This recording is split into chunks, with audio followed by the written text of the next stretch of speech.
এটা তো বামফ্রন্ট সরকার নয় যে লালকৃষ্ণ আদবানির যখন রথযাত্রা হবে তখন পুরুলিয়ার ঝালদায় দাঙ্গা হবে, কিন্তু জ্যোতিবাবু তিনি সেই রথ থামাবেন না, রথ থামাবে লালু প্রসাদ যাদব।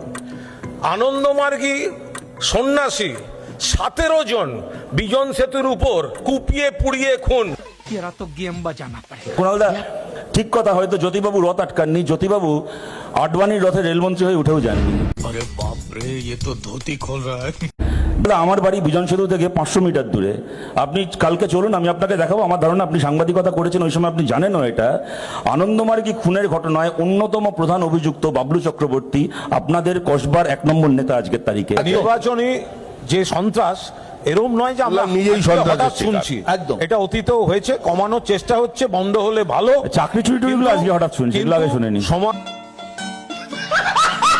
মানে যদি দেখো, তুমি যদি ঠিক করো প্রশ্নকর্তাদের সময় কথা বলবে, উত্তরদাতাদের সময় প্রশ্নকর্তা হলেন কবে? তাহলে তুমি ছোট ছেলে, তাহলে এতটা বাচালতা ভালো নয়। না না, তো যাই হোক, এখন কথাটা চাকরি চুরি দাম জমানায় প্রত্যেকটা হোল টাইমারের বাড়ি, তোমাদের সময় কম্পিউটার ছিল না। আপনাকে জেলে ঢোকালো কেন মমতা ব্যানার্জি? আরে মহা মুশকিল। মুডের উপর ব্যাপার নাকি? না মুডির কেন, সেটা আমি শুধু এই টপিক নিয়ে আলোচনা করতে রাজি আছি। তুমি নাকি হোল টাইমার, তুমি বাবার টাকা দিয়ে 22 লাখ টাকা গাড়ি কিনেছো কেন? তারপর তুমি গরিবের নেতা সেজে বাড়াও। চাকরি চুরির টাকা কিনবো না না, আপনার মতো চিটফান্ডের টাকা, সুদের টাকা তোমরা করেছো। মমতাদি পুলিশ পাঠিয়ে আমরা ধরে নিয়ে যা।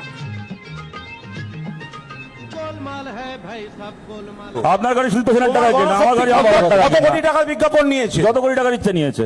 আপনি জেলে ঢোকান না, আপনাকে জেলে ঢোকালো কেন? মমতা ব্যানার্জি আপনাকে জেলে ঢোকালো কেন? আরে আমি তো আপনার পক্ষে। আমাকে বলা হয় জেল খাটা।